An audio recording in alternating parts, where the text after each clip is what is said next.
E aí, pessoal? Cafezinho? Tudo bem com vocês? Vamos agora para o nosso Patch 1, semana 4. Bora, primeiro ano.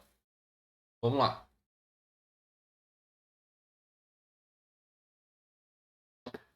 Continuando então o nosso Reamp. Lembrando que vocês têm que instalar o aplicativo aí Conexão Escola 2.0, tá bom? Para as nossas próximas aulas. E aí é o seguinte, pessoal. Na semana e o nosso patch de história, né? Nós vamos para a semana 4. Governos militares no Brasil entre 1964 a 1985. Lembrando que eleição presidencial de fato só em 1989, tá? Depois assume aí o presidente Fernando Collor de Mello em 1990, ok? Bom,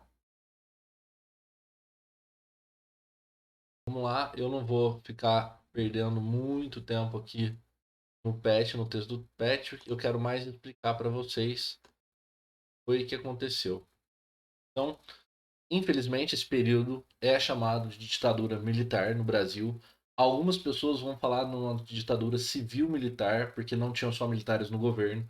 Outras pessoas vão dizer que era só um período de endurecimento, que não é uma ditadura, é uma ditabranda. As coisas não são bem assim, tá? A partir de um momento que você tem um governo que caça as pessoas, um governo que censura as mídias, um governo que impõe a sua vontade sobre o povo, é uma ditadura.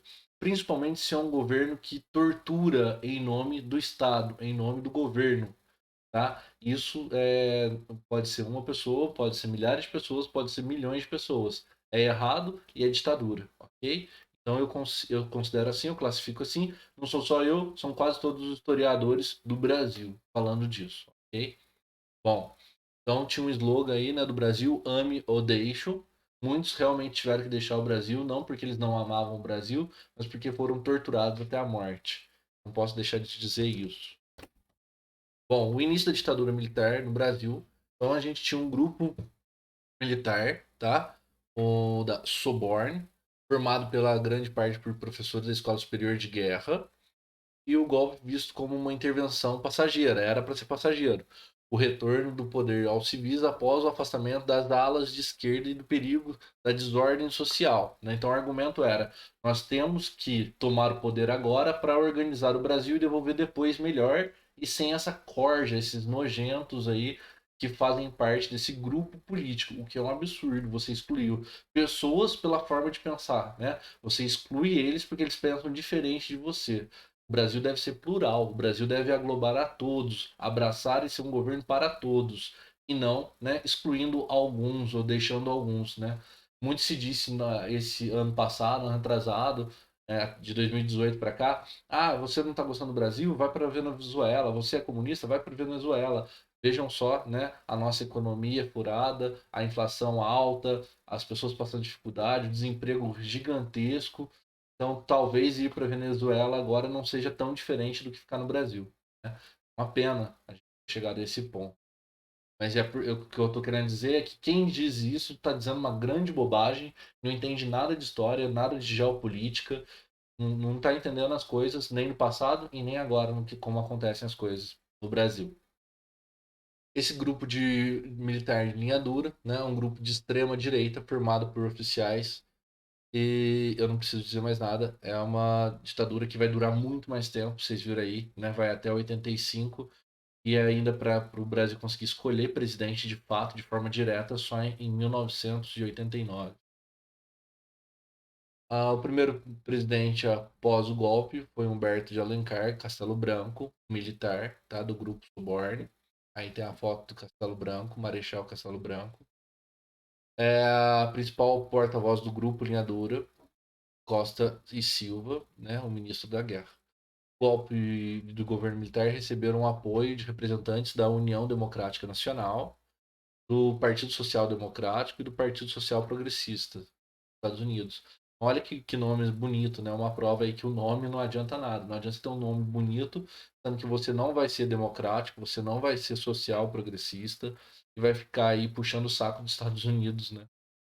Bom, ditadura duradoura. O primeiro ato, né? Eles fizeram vários atos institucionais que eram formas de intervir no governo brasileiro, tá? Então, o primeiro ato institucional foi lançado em 9 de abril de 1964.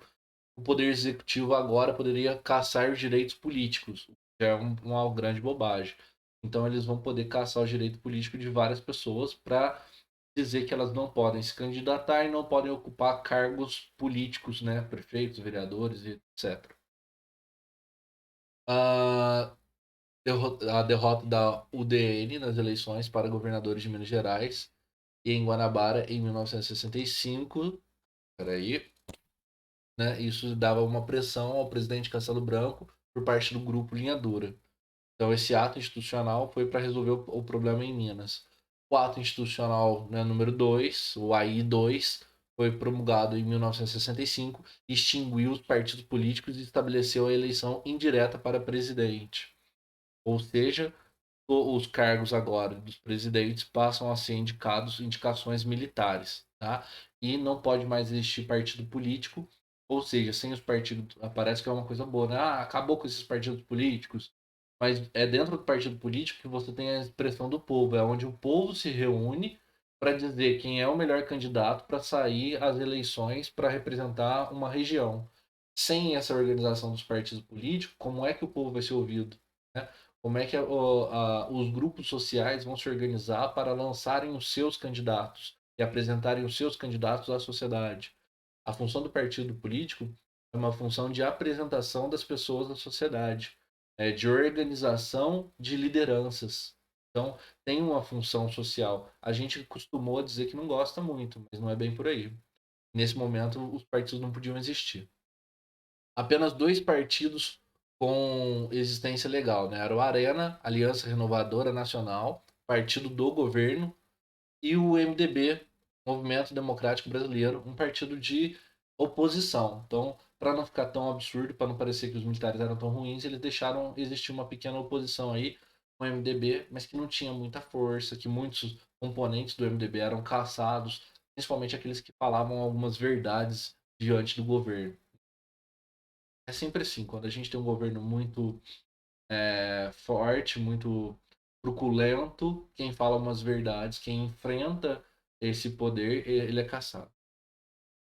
Depois disso, a gente vem para o ato institucional número 3, o AI-3, promulgado em 66, que determinou as eleições indiretas para governador. Então, agora, não só para o presidente vai ser escolhido pelos militares, mas os governadores dos estados também. E aí a gente tem a organização de passeatas contra a ditadura pela União Nacional dos Estudantes, a organização da Frente Ampla por opositores ao regime, e aí começa a partir de 66, né, a tentar uma resistência contra o golpe militar.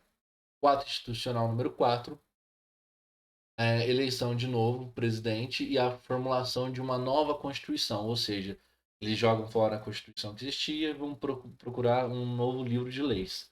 Até aí parece tudo normal, já que é para organizar o país e fazer um novo livro de leis, faz sentido. Mas se você tem no poder executivo pessoas ligadas aos militares, então vai ficar só a critério do legislativo, do segundo poder aí, fazer as leis, né? Costa e Silva, do grupo de linha dura, é o novo presidente em 67. E aí vem a Lei de Segurança Nacional, né? Uma guerra interna. Os inimigos são o comunismo e a esquerda. Porém, esses inimigos não tinham nem força para falar, quanto mais para lutar contra um regime desse. Então vem a cultura de contestação, né? Muitas bandas, muitos artistas vão começar a contestar, muitos vão ser censurados. A gente tem histórias de músicas sendo barrada na rádio de tocar porque falava isso ou aquilo, né? Então os militares iam não gostar, não gostei dessa música não, essa parte não é boa, tira essa parte e tal. O jornal vinha com muitas receitas naquela época, não era à toa, porque cada lugar no jornal que tinha uma receita de bolo, uma receita de frango assado, qualquer receita que fosse, era porque os militares tinham ido lá e tirado uma reportagem daquele jornal impresso, falado, ó, pode tirar isso daqui, deixa esse jornal em branco, essa matéria não vai rodar, não. E aí eles colocavam lá uma receita de bolo para também para simbolizar, ó, fomos censurados. O jornal passou por um problema com os militares e eles não deixaram colocar aqui o que tinha que ficar aqui. Bom, então muitas músicas, né? Eu já falei para vocês, a Jovem Guarda, a Tropicália, movimentos que vão surgir de resistência aí. Confrontos de 68, em 68 a ditadura vai ficar muito mais rígida, muito mais dura, né? Em sincronia com os protestos e revolta nos Estados Unidos, México, e na Europa. O ano de 68 no Brasil foi marcado pelo embate entre repressores e reprimidos, tá? Então a gente tem aí uma luta armada, uma força de resistência organizada para resistir com força, com a gente tem marchas de 20 mil pessoas porque mataram um estudante, o Edson Luiz. Tem a passeata dos 100 mil, movimento estudantil organizado, uma manifestação contra a ditadura, tá? Participaram dela jornalistas, professores, intelectuais, artistas e alunos da Uni. E duas greves muito grandes, né? Uma em Osasco e outra em Contagem, de operários, certo? Movimento em 68. Quanto mais forte ficava a ditadura, mais resistência existia. Quanto mais resistência contra a ditadura, mais forte a ditadura ficava. Os anos de chumbo, então os protestos de 68 encurralaram os militares, né, colocaram eles em xeque, tipo, não tá na hora de vocês saírem, não era para sair. Então, desde 64 no poder, nada mudou. Eles restabeleciam a democracia ou aprofundavam a repressão. Escolheram a segunda opção por meio da lei de promulgação do AI-5. Com o AI-5 fecha o Congresso Nacional, ou seja, quem era para fazer as leis estão proibidos de fazer novas leis para o Brasil. Rigorosa censura para jornais, TVs e rádio, todo meio de comunicação. Só pode falar o governo brasileiro o que a gente quer, o que a gente deixa, e só pode tocar as músicas, só pode passar a novela do jeito que a gente quer. Nos teatros, só pode ter apresentação do teatro do jeito que a gente quer. Muitos teatros foram invadidos durante apresentações. Antes de fazer as apresentações, os artistas tinham que fazer apresentações dentro dos quartéis para mostrar para os militares se estava tudo bem. Suspensão permanente dos direitos constitucionais e civis, ou seja, todos os direitos estavam suspensos, né? O teu direito de ir, vir, permanecer, liberdade de expressão, tudo isso tinha acabado, já era. E a tentativa de falar que estavam fazendo um milagre econômico, na verdade eles estavam fazendo um grande empréstimo pelos Estados Unidos, aumentando a dívida interna do Brasil e a dívida externa jogando para cima, né? Então todos os estados estavam endividados, a União ficou endividada e as grandes obras que estavam acontecendo, tudo isso era dinheiro do exterior entrando no Brasil e que a gente não tinha dinheiro para pagar.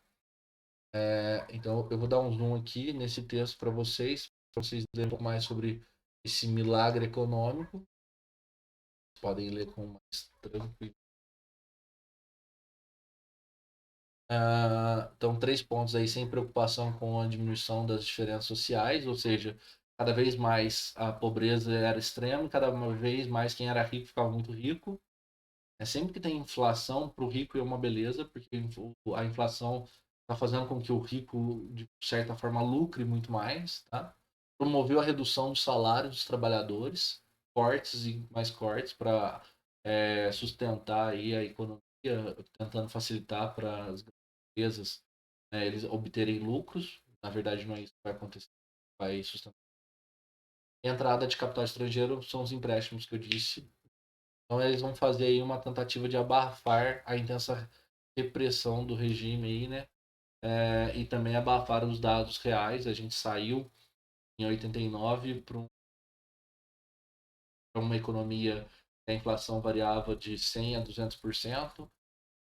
Nossos pais, né, o pessoal aí que nasceu nos anos 80 vai lembrar bem que cedo você ia na padaria, à tarde o pãozinho já estava em outro preço e no outro dia já tinha outro preço.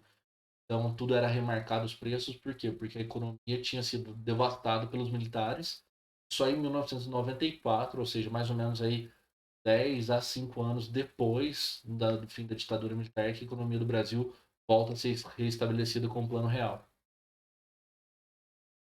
Bom, por hoje é só. Espero que vocês tenham gostado dessa aula rapidinha aqui. Qualquer coisa, eu mando mais textos para vocês lerem, certo? Um abraço a todos. Tchau.